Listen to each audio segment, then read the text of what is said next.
പ്രഭാഷണം തുടരുന്നു. അടുത്തത് ശ്രീ സജയ് KV സംസാരിക്കുന്നു. ബഹുമാന്യരായ ഗുരുക്കന്മാരെ, സുഹൃത്തുക്കളെ, പ്രിയപ്പെട്ടവരെ, മറ്റ് യാത്രകളെ അപേക്ഷിച്ച് തീർത്ഥാടനങ്ങൾക്കുള്ള ഒരു പ്രത്യേകത,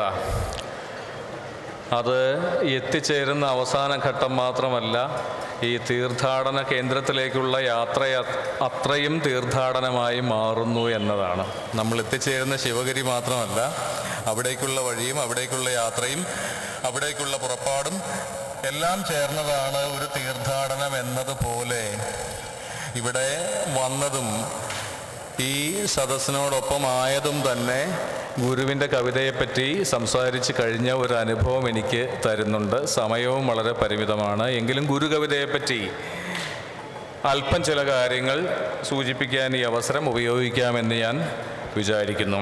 ഇവിടെ ഗുരു കവിതയിലെ താളത്തെപ്പറ്റി സൂചിപ്പിച്ചുകൊണ്ടാണ് സുനിൽ മാഷ് അവസാനിപ്പിച്ചത്.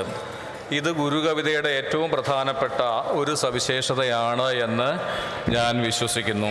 ഗുരുവിൻ്റെ വൃത്തവൈവിധ്യത്തെപ്പറ്റിയും അദ്ദേഹം സൂചിപ്പിച്ചു. മലയാള കവിതയിൽ ഒരുപക്ഷെ പിൽക്കാലത്ത് ആരുമേ ഉപയോഗിച്ചിട്ടില്ലാത്ത സിംഹേന്ദ്ര മുഖം പോലുള്ള ഒരു വൃത്തത്തിലാണ്, ഒരു അത്യപൂർവ വൃത്തത്തിലാണ് അത്രമേൽ ജനകീയമായി തീർന്ന ആത്മോപദേശ ശതകം പോലെ വലിയ ദാർശനിക സങ്കീർണതകളുടെ ഇഴപേർക്കുന്ന ഒരു കവിത ഗുരു രചിച്ചിരിക്കുന്നത്.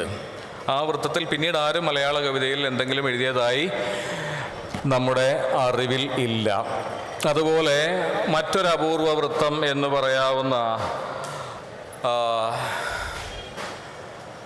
ഇത് സിംഹേന്ദ്ര മുഖമാണെങ്കിൽ മത്തേഭം, അതിൻ്റെ ഏതാണ്ട് വിരുദ്ധ കോടിയിൽ വരുന്ന ആനയുടെ പര്യായമായ പേരിൽ തന്നെ ആനയുള്ള മത്തേഭം എന്ന വൃത്തത്തിലാണ് അത്ര മനോഹരമായ ആശയ സമ്പന്നതയും സംഗീതാത്മകതയും ലയാത്മകതയും ഒത്തിണങ്ങിയിരിക്കുന്ന ജനി നവരത്ന മഞ്ജരി എഴുതിയിരിക്കുന്നത് നാരായണ ഗുരു. ഒരുപക്ഷെ നാരായണ ഗുരുവിൻ്റെ കവിതകളുടെ അഗ്രസ്ഥാനത്ത് പ്രതിഷ്ഠിക്കാവുന്ന കവിത ഏത് എന്ന ചോദ്യത്തിന് ഒരുപക്ഷെ അനുകമ്പ ദശകത്തോടും ദൈവദശകത്തോടും ആത്മോപദേശ ശതകത്തോടുമൊപ്പം ഗുരുവിൻ്റെ കവിതകൾ ഏറ്റവും പ്രധാനപ്പെട്ടവ, ഏറ്റവും പൂർണ്ണത കൈവരിച്ചവ എന്ന ചോദ്യത്തിനുത്തരമായി നമ്മൾ പറയുന്ന കവിതകളിലൊന്ന് ജനനി നവരത്ന മഞ്ജരിയായിരിക്കും. അല്ല, എത്ര സുഗമമായാണ് വേദാന്തത്തിലെ അദ്വൈതത്തിലെ ആശയങ്ങളെ ഗുരു കവിതയാക്കി മാറ്റുന്നത് എന്ന അത്ഭുതത്തോടു കൂടിയല്ലാതെ ആ കവിതയിലെ ഒരു ശ്ലോകത്തിലൂടെയും നമുക്ക്, ജനനി നവരത്ന മഞ്ജരിയാണല്ലോ, 9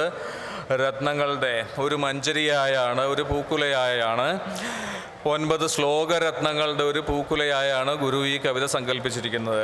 അതിലേത് ഭാഗം എടുത്താലും അല്ലേ, കാലാദിയായ മൃദു നൂലാല നെയ്യുമൊരു ലീലാപടം ഭവതി മെയ് മേലാകെ മൂടുമതിനാൽ ആരുമുള്ളതറിവിയിലാകമാന്ത നിലയെ, അല്ലെ, ആശയങ്ങളുടെ തിരമാലകൾ, സംഗീതത്തിൻ്റെ, പദസംഗീതത്തിൻ്റെ, ഭാഷയുടെ തിരമാലകൾ ഏറി വരുന്ന അനുഭവം ഉണ്ടാകുന്നു നമ്മൾ ഈ വരി വായിക്കുമ്പോൾ.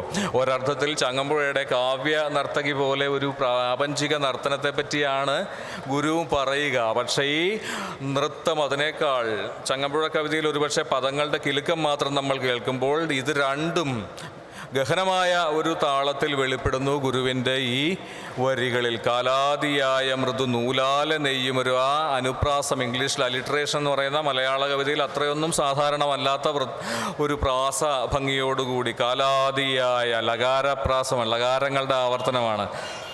കാലാദിയായ മൃദു നൂലാല നെയ്യും ഒരു ലീലാപടം, എന്തൊരു വാക്കാണല്ലേ, നർത്തകിയുടെ വേഷം എന്ന അർത്ഥത്തിലാണ്, കളിക്കുന്നവളുടെ ഡാൻസേഴ്സ് കോസ്റ്റ്യൂം എന്ന അർത്ഥത്തിലാണ് ലീലാപടം എന്ന് ഗുരു എഴുതുക. ഈ പടം എന്നതിൽ ഒരുതരം മായാപ്രതീതിയും ഉള്ളത് കൊണ്ട് കൂടിയാവാം പടം എന്ന വാക്ക് തന്നെ, വസ്ത്രപര്യായം എന്ന നിലയിൽ പടം എന്ന വാക്ക് തന്നെ ഗുരു തിരഞ്ഞെടുക്കുക. പടം എന്ന വാക്കിന് കള്ളത്തരം, വ്യാജം എന്നൊരു അർത്ഥമുണ്ടല്ലോ നമ്മുടെ ഭാഷയിൽ. കാലാദിയായ മൃദു നൂലാല നെയ്യും ഒരു ലീലാപടം ഭവതി മേലാക മൂടും അതിനാൽ ആരുമുള്ളതറിവീല ആഗമാന്ത നിലയെ. ഈ സത്യത്തെ മറച്ചു പിടിക്കുന്ന ഒരു വ്യാജ നൃത്തത്തിൻ്റെ, ഒരു മായാ നൃത്തത്തിൻ്റെ പേരാണ്. അതിനെപ്പറ്റിയാണ് ഗുരു പറയുന്നത്. കീലാല വായുവനല കോലാഹലം ഭുവനം ആലാപമാത്രം അഖിലം. ഇവിടെ ശബ്ദം കൊണ്ടുകൂടി ഗുരു തൻ്റെ ആശയ നിവേദനം, തൻ്റെ അനുഭൂതി സംക്രമണം സാധിക്കുന്നു. ഈ രീതി ഗുരുവിൻ്റെ കവിതകൾ സാർവത്രികമായിരുന്നു. കാളി നാടകം ഏറ്റവും പ്രസിദ്ധമായ ഉദാഹരണം. 173 വരികൾ ഒരു പൂർണ്ണവിരാമമോ അർദ്ധവിരാമമോ അല്പവിരാമമോ കൂടാതെയാണ് ഗുരു എഴുതിയിരിക്കുന്നത്. വളരെ അസാധാരണമായ, ഒരുപക്ഷെ കഥകളി പദങ്ങൾ മാത്രം കാണുന്ന ദണ്ഡകം പോലുള്ള ഒരു വൃത്തത്തിൽ, അതുപോലെ തോടകം എന്നൊരു വൃത്തം, ശിവശങ്കര സർവശരണ്യ വിഭോ എന്നിങ്ങനെ താളം കൊണ്ട് മാത്രം സൃഷ്ടിക്കാനാവുന്ന തോടകം പോലൊരു വൃത്തം. ഗുരുവിൻ്റെ സന്ദേശപ്രധാനമായ കവിതകൾ, ഉദാഹരണമായി ജാതി നിർണയം, ജാതി ലക്ഷണം, ഇവയെല്ലാം അനുഷ്ടുപ്പിലാണ് എന്നത് വളരെ ശ്രദ്ധേയമായി പഠിക്കപ്പെടേണ്ട ഒരു വസ്തുതയാണ് എന്ന് ഞാൻ വിചാരിക്കുന്നു. വളരെ കുറുകിയ ഒരു തരം മന്ത്രഗന്ധിയായ വൃത്തത്തിലാണ് ഗുരു തൻ്റെ ഉത്ബോധന കാവ്യങ്ങളെന്ന് പറയാവുന്ന ജാതി ലക്ഷണവും ജാതി നിർണയവും എഴുതിയിരിക്കുന്നത്. അനുകമ്പ ശതകത്തിൻ്റെ വൃത്തം വിയോഗിനിയാണ്. ഈ വൃത്തത്തിന് തന്നെ ഒരു അതിദീർഘ ചരിത്രമുണ്ട്. കാളിദാസൻ്റെ അജവിലാപത്തിൻ്റെ വൃത്തമാണ്. രഘുവംശത്തിലെ അജവിലാപത്തിൻ്റെ, ഒരുപക്ഷെ രതിവിലാപത്തിൻ്റെയും കുമാരസംഭവത്തിലെ രതിവിലാപത്തിൻ്റെയും വൃത്തമാണ്. പിന്നീടത് നാരായണ ഗുരുവിൻ്റെ അനുകമ്പാ ദശകത്തിൻ്റെ വൃത്തമായി മാറുന്നു. പിന്നീട് ആശാൻ്റെ ചിന്താവിഷ്ടയായ സീതയുടെ വൃത്തമായി മാറുന്നു. അവിടെ അവസാനിക്കുന്നില്ല. 20-ാം നൂറ്റാണ്ടിനൊടുവിൽ അത് ബാലചന്ദ്രൻ ചുള്ളിക്കാട് എന്ന കവിയുടെ മാനസാന്തരം എന്ന തീർത്തും വ്യത്യസ്തമായ മറ്റൊരു കവിതയുടെയും വൃത്തമായി മാറുന്നു. സിഗരറ്റു കണക്കെരിഞ്ഞു പോം നരജന്മം എന്നിങ്ങനെ ആശാൻ കവിതയിൽ നമ്മൾ ഒരു നിശ്ചയമില്ലയൊന്നിനും എന്ന് കേട്ട നാരായണ ഗുരുവിൻ്റെ കവിതയിൽ ഒരു പീഡ ഉറുമ്പിനും ചെയ്യരുതെന്നുള്ളൊരനുകമ്പയും സദാ കരുണാകര നൽകുകുള്ളിൽ നിൻ തിരുമൈ വിട്ടകലാത ചിന്തയുമെന്ന് വലിയ മന്ത്രശുദ്ധിയോടുകൂടി കേട്ട ഈ വൃത്തം ചിന്താവിഷ്ടയായ സീതയിൽ നമുക്കറിയാം. പ്രിയരാഘവ വന്ദനം ഭവാൻ ഉയരുന്നു ഭുജശാഖ വിട്ടു ഞാൻ എന്നിങ്ങനെ മാറുകയും 20-ാം നൂറ്റാണ്ടിനൊടുവിൽ ബാലചന്ദ്രൻ ചുള്ളിക്കാടിൻ്റെ അതേ വൃത്തം അവലംബിക്കുന്ന കവിതയിൽ സിഗരറ്റു കണക്കെരിഞ്ഞു പോം നരജന്മം എന്ന മട്ടിൽ വളരെ ആധുനികമായി സമകാലികമായി മാറുകയും ചെയ്യുന്നു. വലിയ പദസൂക്ഷ്മതയുള്ള കവിയായിരുന്നു നാരായണ ഗുരു. കവികളുടെ ഏറ്റവും വലിയ സവിശേഷത മറ്റെഴുത്തുകാരെ അപേക്ഷിച്ച് പദസൂക്ഷ്മതയാണെങ്കിൽ അത് അങ്ങേയറ്റം പുലർത്തിയിരുന്ന കവിയായിരുന്നു നാരായണ ഗുരു. ഗുരുവിൻ്റെ ഇവിടെ പലരും പരാമർശിച്ച സുബ്രഹ്മണ്യ കീർത്തനം എന്ന കവിതയുണ്ടല്ലോ, ഒരുപാട് കൗതുകങ്ങൾ ഒളിപ്പിച്ചു വെച്ച ഒരു കവിതയാണ്. ഗുരുവിൻ്റെ ഫലിതം, ഗുരുവിൻ്റെ ഭാഷാപരമായ സ്വാച്ഛന്ത്യം, റെയിലും ജയിലും എല്ലാം എടുത്ത് പെരുമാറുന്ന ഭാഷാ സ്വാച്ഛന്ത്യം. ഇവിടെ സുനിൽ മാഷ് ഉദ്ധരിച്ചതുപോലെ റെയിലിൻ വേഗം ജയിക്കും ജരനരമുതലാം മൂഢരും ഞാനുമായി ജയിലിൽ പാർപ്പാൻ ഞെരുക്കം പരമൻ ചിൽ സുഖം നൽകിയിടേണം എന്ന 20-ാം നൂറ്റാണ്ടിലെ ഒരു ഋഷിയാണ് പ്രാർത്ഥിക്കുക. അപ്പോൾ റെയിലും ജയിലും ഒക്കെ സ്വാഭാവികമായി കടന്നു വരും. ആ ആവി വൻ തോണി പോലെ അല്ലേ? കപ്പൽ എന്ന പുതിയ അനുഭവത്തെ ഗുരു എത്ര കൃത്യമായാണ് ഭാഷപ്പെടുത്തിയിരിക്കുന്നത്. അതൊരു തോണിയാണ്, അതൊരു വൻ തോണിയാണ്, അത് ആവി ശക്തി കൊണ്ട് പ്രവർത്തിക്കുന്ന ഒരു സ്റ്റീമറാണ് എന്നുകൂടി 3 വാക്കുകളുടെ ചേർപ്പിലൂടെ ഗുരു പറഞ്ഞു വെക്കുന്നു. ആവി വൻ തോണി. കപ്പലിൻ്റെ മലയാളികൾക്ക് മനസ്സിലാകുന്ന, അക്കാലത്തെ മലയാളിക്ക് മനസ്സിലാകുന്ന ഒരു നിർവചനം കൂടിയാണ്, ഒരു പരിഭാഷ മാത്രമല്ല ആവി വൻ തോണി എന്നത്, അല്ലേ? അതൊരു തോണിയാണ്. തോണി നമുക്ക് പരിചിതമായ ഒന്നാണ്. അതിനെ വൻ തോണിയാക്കുന്നു, അതിനെ ആവി വൻ തോണിയാക്കുന്നു. അങ്ങനെ കപ്പലിൻ്റെ അല്ലെങ്കിൽ ആവി എൻജിൻ കൊണ്ട് പ്രവർത്തിക്കുന്ന കപ്പലിൻ്റെ നിർവചനമാക്കുന്നു ഗുരു. ഇത്തരത്തിലാണ് ഞാൻ പറഞ്ഞു വന്ന സുബ്രഹ്മണ്യ കീർത്തനത്തിൻ്റെ അവസാന ശ്ലോകത്തെ പറ്റി മാത്രം പറഞ്ഞുകൊണ്ട് അവസാനിപ്പിക്കാം. ഗുരു അതിൻ്റെ അവസാനത്തിന് തൊട്ടു മുമ്പുള്ള ശ്ലോകം വളരെ രസകരമാണ്. രസകരം മാത്രമല്ല, ഒരു ഭക്തി കവിതയിൽ, സ്തോത്രകാവ്യത്തിൽ പ്രതീക്ഷിക്കാൻ പറ്റാത്ത ചില വരികളുണ്ട് ആ ശ്ലോകത്തിൽ. എച്ചിൽ ചോറുണ്ട പുള്ളിക്കിനിയൊരു മകനാം നീ ഇരപ്പാളി, ഞാനോ പിച്ചക്കാരൻ, പിഴയ്ക്കും പിഴകളഖിലവും നീ പൊറുക്കെന്നു ന്യായം. സുബ്രഹ്മണ്യനോടാണ് പറയുന്നത്. സുബ്രഹ്മണ്യൻ്റെ സംബോധനയാണ്. എച്ചിൽ ചോറുണ്ട പുള്ളിക്കിനിയൊരു മകനാം നീ ഇരപ്പാളി, ഞാനോ പിച്ചക്കാരൻ, പിഴയ്ക്കും പിഴകളഖിലവും നീ പൊറുക്കെന്ന് ന്യായം. നമ്മൾ തമ്മിലുള്ള ബന്ധം, ദൈവവും മനുഷ്യനും തമ്മിലുള്ള ബന്ധം ഒരു എച്ചിൽ ചോറുണ്ടവൻ്റെ മകനായ പിച്ചക്കാരൻ ഒരു ഇരപ്പാളിയും തമ്മിലുള്ള ബന്ധം പോലെയാണ്. അത് ഒരു സമത്വ ബന്ധമാണ്. ഒരു ആഢ്യതയുമില്ല, ഒരു വരേണ്യതയുമില്ല.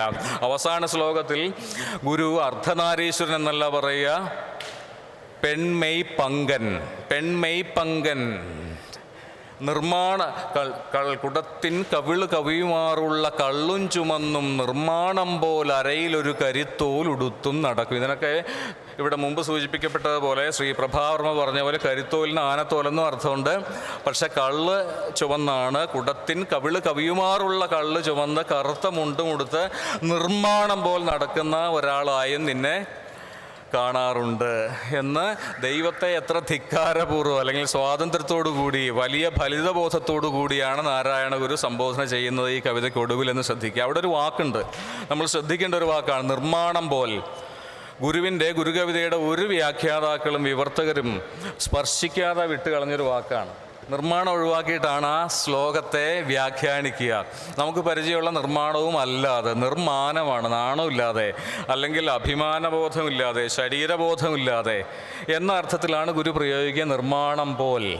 നമ്മൾ വീരപാനം എന്നതിന് വീരപാണം എന്ന് പറയുമല്ലോ, അത് ഗുരുവിൻ്റെ മറ്റൊരു കവിതയിലും കാണാം. ഭദ്രകാളി അഷ്ടകം എന്ന കവിതയിൽ വലിയ താളത്തിൻ്റെ ശബ്ദത്തിൻ്റെ പ്രചണ്ഡത ഒരുപക്ഷെ കാളി നാടകം പോലെ തന്നെ പ്രകടിപ്പിക്കുന്ന ശാർദൂല വിക്രീഡത്തിൻ്റെ ഘടനയിൽ നിന്നുകൊണ്ട് പ്രകടിപ്പിക്കുന്ന ഒരു കവിതയാണ് ഭദ്രകാളി അഷ്ടകം. അതിനെപ്പറ്റി സവിശേഷമായ ഒരു കാര്യം മാത്രം 1 മിനിറ്റ് കൊണ്ട് സൂചിപ്പിച്ചുകൊണ്ട് ഞാൻ അവസാനിപ്പിക്കാം. ഭദ്രകാളിയെപ്പറ്റി പറഞ്ഞു തുടങ്ങുകയാണ്. ശ്രീമദ് ശങ്കര പാണി പല്ലവ കിരൽ ലോലംബ മാലാവലി എന്നൊക്കെ പറഞ്ഞിട്ട് വലിയ പ്രാസഭംഗിയോടുകൂടി ആരംഭിക്കുന്ന ഈ കവിതയുടെ 3-മോ 4-മോ ശ്ലോകം ഇങ്ങനെയാണ് ആരംഭിക്കുക. മാതംഗശ്രുതി ഭൂഷണി എന്നാണ് ആരംഭിക്കുക. അതിനെ ഏറ്റവും പ്രമുഖനായ അദ്ദേഹത്തിൻ്റെ പേര് ഞാൻ പറയുന്നില്ല, ഒരു വ്യാഖ്യാതാവ് കൊടുക്കുന്ന അർത്ഥം ആനച്ചെവികളോട് കൂടിയവൾ എന്നാണ്. അത് വളരെ വിരൂപമായിരിക്കും അല്ലേ? ഭദ്രകാളിയെ നമുക്ക് ആനച്ചെവികളോട് കൂടി സങ്കല്പിക്കാനാവില്ല. പക്ഷേ ഈ അടുത്ത കാലത്ത് വന്നിട്ടുള്ള വിനയ ചൈതന്യയുടെ വിവർത്തനത്തിലും മുനി നാരായണ പ്രസാദിൻ്റെ ഇംഗ്ലീഷ് വിവർത്തനത്തിലും വളരെ കണിശമായി മാതംഗിയും മാതംഗനും വിവർത്തനം ചെയ്യപ്പെട്ടിരിക്കുന്നു. മതംഗ മഹർഷിയെ കേട്ട ചെവികൾ, മതംഗ മഹർഷിയുടെ ജ്ഞാനം കൊണ്ട് നിറഞ്ഞ ചെവികൾ എന്നാണ്, ആ അർത്ഥത്തിലാണ് ഈ 2 വിവർത്തകരും ഈ മാതംഗ ശ്രുതിഭൂഷണീം എന്ന വരിയെ പരിഭാഷപ്പെടുത്തുക. മാതംഗിയാകട്ടെ one who really was a tribal girl എന്നാണ് പരിഭാഷപ്പെടുക. എൻ്റെ പരിമിതമായ അറിവ് കൊണ്ട് പറയുകയാണെങ്കിൽ ഒരു അവർണ മഹർഷിയായിരുന്നു മതംഗൻ്റെ പരമ്പരയിൽപ്പെട്ടവരാണ് മതംഗൻ എന്ന് പറയപ്പെടുന്ന അവർണ ജാതിയിൽപ്പെട്ട മനുഷ്യർ. അങ്ങനെ ഭദ്രകാളിയെയും who really was a tribal girl എന്ന് വളരെ ബോൾഡായി വളരെ ധീരമായി പരിഭാഷപ്പെടുത്തുമ്പോഴുണ്ടാകുന്ന ഒരു കണിശതയുണ്ടല്ലോ, അത് നാരായണ ഗുരു ആഗ്രഹിച്ച ഒരു കണിശതയാണ് എന്ന് ഞാൻ വിശ്വസിക്കുന്നു. മാതംഗിയെ മാതംഗ ശ്രുതി ഭൂഷണീം എന്നതിന് ആനച്ചെവിയുള്ളവൾ എന്നല്ല, മതംഗൻ്റെ ജ്ഞാനത്താൽ നിർഭരമായ ചെവികളോട് കൂടിയവൾ എന്ന അർത്ഥത്തിൽ തന്നെയാണ് നമ്മൾ മനസ്സിലാക്കേണ്ടത്. കാരണം മറ്റൊരു ഉദാഹരണം പറയുകയാണെങ്കിൽ, ഇപ്പോൾ കുണ്ടലിനിപ്പാട്ട് വലിയ യോഗശാസ്ത്രപരമായ പ്രതീകാത്മകത ഉൾവഹിക്കുന്ന ഒരു കവിതയായിട്ടാണ് നമ്മൾ വായിക്കുക. ലളിതമായി നമുക്ക് വായിക്കാം. പതിതനായ മനുഷ്യനോട്, നിലംപറ്റി ഇഴയുന്ന മനുഷ്യനോട് മനുഷ്യ സാദൃശ്യത്തിലേക്ക് മനുഷ്യാന്തസ്സോടുകൂടി ഉയർന്ന് നിവർന്ന് നിൽക്കാൻ ആവശ്യപ്പെടുന്ന ഒരു കവിതയായി നമുക്ക് വേണമെങ്കിൽ കുണ്ടലിനിപ്പാട്ടിനെ വായിക്കാം. ഞാൻ ആദ്യം സൂചിപ്പിച്ച പരിഭാഷകൻ ഈ കവിതയെ ഒരൊറ്റ വാക്യത്തിൽ വിവരിക്കുന്നത് the vertical progress of the self എന്നാണ്. അങ്ങനെ ഒരു അംശം എന്തായാലും അല്ലേ, സെൽഫിൻ്റെ മനുഷ്യ സത്തയുടെ കുത്തനെയുള്ള ലംബമാനമായൊരു വളർച്ച, ഒരു വിടർച്ച, അതിനെക്കുറിച്ചുള്ള കവിത കൂടിയാണ്. ഇഴയുന്ന മനുഷ്യനോട് നിവർന്നു നിൽക്കാൻ, എഴുന്നേറ്റ് നിൽക്കാൻ, 2 കാലിൽ നിവർന്നു നിന്ന് അവബോധത്തിൻ്റെയും അറിവിൻ്റെയും ആത്മീയതയുടെയും പ്രകാശത്താൽ സ്വയം നിറയാൻ ആവശ്യപ്പെടുന്ന കവിത കൂടിയാണ് കുണ്ടലിനിപ്പാട്ട്. അതിലെ കുണ്ടലിനി ശക്തിയെ നമ്മൾ മാറ്റിവെച്ചാലും പതിതനോട് എഴുന്നേറ്റ് നിൽക്കാൻ ആവശ്യപ്പെടുന്ന ഒരു കവിതയായും നമ്മൾക്കതിനെ വായിക്കാം. കാരണം കവി നാരായണ ഗുരുവാണ്. അദ്ദേഹം ഒരു കവി മാത്രമല്ല, മുനി മാത്രമല്ല, അദ്ദേഹത്തിൻ്റെ ജീവിതത്തിന് പ്രവൃത്തികൾക്കൊരു സാമൂഹിക തലം കൂടി ഉണ്ടായിരുന്നു. ഇങ്ങനെയുള്ള പല ജാതി വൈരുദ്ധ്യങ്ങളുടെ ഒരു സമന്വയമായിരുന്നു നാരായണ ഗുരു. കവിയായിരിക്കുക, മുനിയായിരിക്കുക, അതേസമയവും സമൂഹ മധ്യത്തിലായിരിക്കുക, മറ്റു മനുഷ്യരോടൊപ്പം ആയിരിക്കുക. ഇത്തരത്തിലുള്ള പലതിൻ്റെയും, ചേരില്ല എന്ന് നമ്മൾ കരുതിയ പലതിൻ്റെയും ഒരു സമന്വയമായിരുന്നു, അഗാധ സമന്വയമായിരുന്നു നാരായണ ഗുരു എന്നത്. നാരായണ ഗുരുവിനെ പറ്റി ആശാമേനോൻ, നിരൂപകനായ ആശാമേനോൻ എഴുതിയൊരു ലേഖനത്തിൻ്റെ തലക്കെട്ട് തന്നെ ചിന്മയവും മൃണ്മയവും എന്നാണ്. ഒരേ സമയം ചിന്മയനും മൃണ്മയനുമായിരിക്കുക, ഒരു സാധാരണ മനുഷ്യനും വിശക്കുന്ന മനുഷ്യനും ഒരു കവിയും ഒരു യോഗിയും ഒരു സാമൂഹിക പുനരുദ്ധാര, ഒരു സമുദായ പരിഷ്കർത്താവും സാമൂഹിക പരിഷ്കർത്താവുമായിരിക്കുക, പ്രവർത്തിക്കുന്ന മുനിയായിരിക്കുക, പ്രവർത്തിക്കുന്ന സന്യാസിയായിരിക്കുക, അപ്പോഴും നിവർത്തനായിരിക്കുക, അപ്പോഴും കവിയായിരിക്കുക. ഇങ്ങനെയുള്ള പലതിൻ്റെയും സമന്വയമായിരുന്നു നാരായണ ഗുരു. ഗുരുവിനെ പറ്റി ഞാൻ കേട്ടിട്ടുള്ള ഏറ്റവും മനോഹരമായൊരു കഥ, ഇതേ ശിവഗിരിയിൽ വെച്ച് ഗുരു ഉള്ളപ്പോഴും ഗുരുവിൻ്റെ ഒരു ചിത്രം വെച്ച് ആരാധിക്കുന്ന, പൂജിക്കുന്ന പതിവുണ്ടായിരുന്നു. അപ്പോൾ തൊട്ട് മേലെയുള്ളൊരു മാവിൻ ചുവട്ടിൽ രാവിലെ ഈ പൂജ നടക്കുമ്പോൾ ഗുരു ഇങ്ങനെ നിൽക്കുകയാണ്. അപ്പോൾ ഈ ചിത്രത്തിന് നൈവേദ്യം അർപ്പിക്കുന്നുണ്ട്. പക്ഷേ ഗുരു അപ്പോഴും പ്രഭാത ഭക്ഷണം കഴിച്ചിട്ടില്ല. അപ്പോൾ തൊട്ടടുത്ത് നിന്ന ഒരാളോട് ഇത് ചൂണ്ടിക്കാട്ടിയിട്ട് ഗുരു വളരെ നർമ്മമധുരമായി പറയുകയാണ്, ഇതാണ് മതത്തിൻ്റെ കുഴപ്പം.